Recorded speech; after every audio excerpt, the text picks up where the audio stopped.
हमें किसी को भी अच्छे से बंदूक भी नहीं पकड़नी आती और ये हमें फ्रंट लाइन पर डालना चाहते हैं।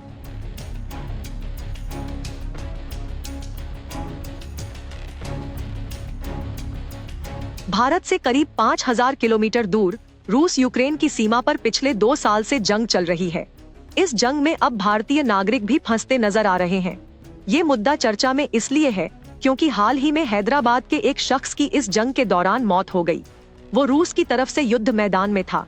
इसके बाद ही रूस में फंसे 7 और भारतीयों का भी पता चला है, जिनका एक वीडियो सोशल मीडिया पर वायरल हो रहा है। वीडियो में इन भारतीय नागरिकों ने सरकार से उनकी सुरक्षित वापसी की अपील की है। रूस की तरफ से नेपाल और भारत सहित दूसरे कई देशों के लोग भी जंग लड़ रहे हैं।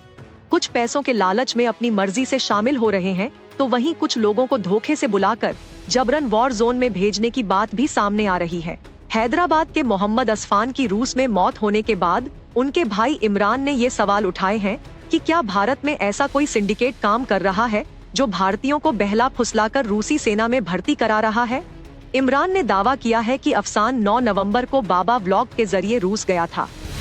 बाबा व्लॉग एक यूट्यूबर है जो यूट्यूब पर वीडियो बनाकर लोगों को ये बताता है कि लोग कैसे अलग अलग देशों में जाकर काम कर सकते हैं और उसके बदले अच्छा खासा पैसा कमा सकते हैं।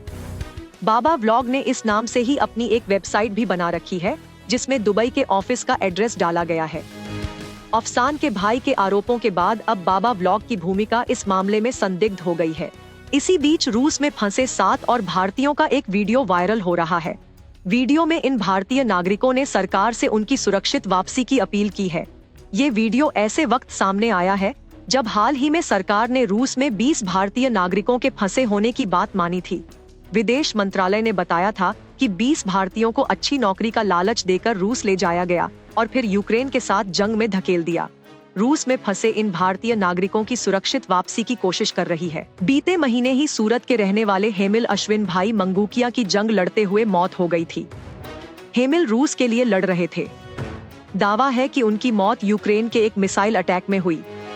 23 साल के हेमिल रूस की सेना से बतौर हेल्पर जुड़े थे। वहां उन्हें 50,000 रुपए महीने की सैलरी पर रखा गया था। हेमिल ने आखिरी बार 20 फरवरी को अपने परिवार से बात की थी। बताया जा रहा है कि रूस में फंसे ज्यादातर भारतीय उत्तर प्रदेश, पंजाब और हरियाणा के रहने वाले हैं। अभी जिन 7 भारतीयों का वीडियो सामने आया है, उनमें से 5 पंजाब और 2 हरियाणा के बताए जा रहे हैं। रूस की सेना में धोखे से शामिल कराए गए भारतीयों में से अब तक 2 नागरिकों की मौत हो चुकी है। मीडिया रिपोर्ट्स के मुताबिक वीडियो में दिखाई दे रहे 7 भारतीय 20 से 24 साल की उम्र के बीच के हैं। इनके नाम हैं गगनदीप सिंह, लवप्रीत सिंह, नारायण सिंह, गुरप्रीत सिंह, हर्ष कुमार और अभिषेक कुमार। इस वीडियो में ये लोग मिलिट्री डिजाइन वाली जैकेट और कैप पहने नजर आ रहे हैं। 6 लोग पीछे खड़े हैं और एक वीडियो बना रहा है। आइए खुद इनकी जुबानी सुनते हैं कि इनके साथ क्या हुआ। हम सब साथी रशिया घूमने के लिए आए थे नवे साल पर, और हमें यहाँ पर एक एजेंट मिला। उसने हमें यहाँ पर घुमाया फिराया रशिया में, और वो बाद में हमें बोला कि मैं आप सबको बेलारूस के लिए ले चलता हूँ, वहाँ पर आप सबको घुमा फिरा के लाता हूँ। और वो हमें बेलारूस लेकर चला गया। हमें इस बात का नहीं पता था वहाँ पर वीज़ा की जरूरत होती है। वो हमें ऐसे ही लेके चला गया और वहाँ जाकर हमसे वो पैसे मांगने लगा। मतलब जो उसने पहले पैसे मांगे थे हमने वो दे दिए, उसके बाद और पैसे मांगने लगा। हमारे पास और पैसे नहीं थे। उसने हमको ना वहीं पर बेलारूस हाईवे पर छोड़ दिया और वहाँ फिर हमको पुलिस ने पकड़ लिया। पुलिस ने पकड़कर रशिया आर्मी को दे दिया हमें। रशिया आर्मी ने हमें पता नहीं कहाँ पर रखा, 3 से 4 दिन रखा। और हमारे आगे एक हमारी भाषा वाला बंदा आया, मतलब उससे फ़ोन पर बात करवाई और हमारे आगे शर्त रखी, या तो आप सबको 10 साल की जेल होगी या फिर हमारे साथ एक कॉन्ट्रैक्ट साइन कर लो जिसमें आपको कुछ नहीं करना है। आपको मतलब हेल्पर की जॉब मिलेगी, खाना वगैरह बनाने में, या ड्राइवर वगैरह की कोई ऐसी जॉब मिलेगी। आप हमारे साथ कॉन्ट्रैक्ट साइन कर लो। तो हमने वो कॉन्ट्रैक्ट कर लिया। वो उनकी भाषा में था, हमें नहीं पता था उसमें क्या क्या लिखा है। और उसके बाद उन्होंने हमें ट्रेनिंग सेंटर पर डाल दिया। वहाँ हमें जाके पता चला भी हमारे साथ धोखा हुआ है। उन्होंने हमें आर्मी में भर्ती कर लिया है। वहाँ पर हमारे साथ ट्रेनिंग दी गई।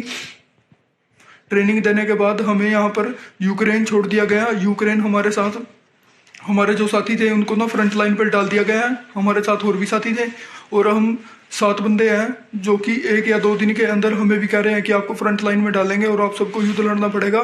हम बिल्कुल भी युद्ध के लिए नहीं तैयार हैं। हमें किसी को भी अच्छे से बंदूक भी नहीं पकड़नी आती और ये हमें फ्रंट लाइन पर डालना चाहते हैं। रूस की सेना में अभी कम से कम 2 दर्जन भारतीय ऐसे हैं जिन्हें जबरन जंग में धकेला जा रहा है। ये भारतीय टूरिस्ट वीजा पर रूस जाते हैं, लेकिन वहां जाकर फंस जाते हैं। रूस में फंसे भारतीयों में पंजाब के गुरदासपुर के रहने वाले रवनीत सिंह भी हैं। रवनीत सिंह के परिजनों ने बताया कि उन्होंने रूस के टूरिस्ट वीजा के लिए एक एजेंट को 11 लाख रुपए दिए थे। एजेंट ने उन्हें वहां अच्छी नौकरी दिलवाने का वादा भी किया था। रवनीत सिंह के साथ उनका एक दोस्त विक्रम भी था। परिजनों का दावा है कि रवनीत और उनका दोस्त जब रूस में घूम रहे थे तब उन्हें पुलिस ने पकड़ लिया।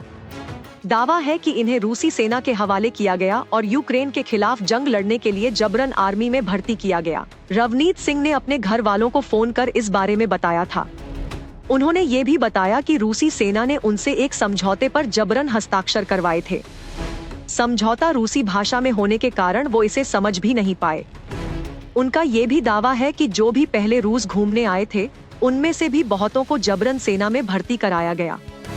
हाल ही में सूरत के जिस हेमिल मंगूकिया की यूक्रेन के हमले में मौत हो गई थी, वो भी इसी तरह फंस गए थे। उनके चचेरे भाई दर्शन ने दावा किया था कि रूस जाने के लिए हेमिल ने एक एजेंट को 3 लाख रुपए दिए थे। वहां उन्हें 50,000 रुपए की सैलरी की जॉब मिली थी, लेकिन जब वो वहां पहुंचे तो उनकी कंपनी ने उनसे एक कॉन्ट्रैक्ट पर साइन करवाया, जिसमें लिखा था कि उन्हें वॉर जोन में तैनात किया जाएगा और हर महीने 2 लाख रुपए सैलरी मिलेगी। हेमिल मंगूकिया और 7 भारतीय अकेले नहीं हैं जिन्हें रूस में इस तरह से फंसाया गया हो। उनसे पहले भी धोखे से कई भारतीयों को यूक्रेन में जंग लड़ने भेजा जा चुका है। इससे पहले तेलंगाना और कर्नाटक के 3 युवकों को भी रूस ने धोखे से यूक्रेन में जंग लड़ने भेज दिया था। इन 3 में से एक के भाई ने बताया कि एक एजेंट से दुबई में अच्छी नौकरी की बात हुई थी। पिछले साल उनका भाई दुबई गया, लेकिन वहां एजेंट ने कहा कि रूस में अच्छी नौकरियां हैं। उसके बाद एजेंट ने रूस में उसको अच्छी नौकरी दिलाने के लिए 3 लाख रुपए की डिमांड की। जब वो मॉस्को पहुंचा तो वहां उसका फोन और पासपोर्ट जब्त कर लिया गया। रूस में फंसने वाले सभी भारतीयों की कहानी लगभग एक जैसी ही है। उत्तर प्रदेश के रहने वाले एक युवक ने भी धोखे से रूस की सेना में भर्ती करने का दावा किया था। उसने बीबीसी को बताया था कि उसे मॉस्को में 1.5 लाख रुपए महीने की सैलरी दिलाने के नाम पर लाया गया था। सेना में भर्ती करने की बात उन्हें नहीं बताई गई थी। भारतीय विदेश मंत्रालय ने 29 फरवरी को प्रेस कॉन्फ्रेंस कर बताया था कि रूस में करीब 20 भारतीय नागरिकों ने भारत वापसी के लिए मदद मांगी है। विदेश मंत्रालय के प्रवक्ता रणधीर जायसवाल ने बताया था कि युद्धग्रस्त इलाकों से भारतीय नागरिकों की वापसी के लिए भारत और रूसी अधिकारियों के बीच बातचीत चल रही है। उन्होंने बताया था कि रूसी सेना की मदद कर रहे भारतीय नागरिकों को जल्द से जल्द डिस्चार्ज करने के लिए रूस के अधिकारियों से बात की गई है। उन्होंने लोगों से युद्धग्रस्त इलाकों में न जाने की अपील भी की। आपको ये स्टोरी कैसी लगी, हमें कमेंट सेक्शन में जरूर बताएं। ऐसी ही स्टोरीज और अपडेट्स पाने के लिए सब्सक्राइब करें आज तक AI।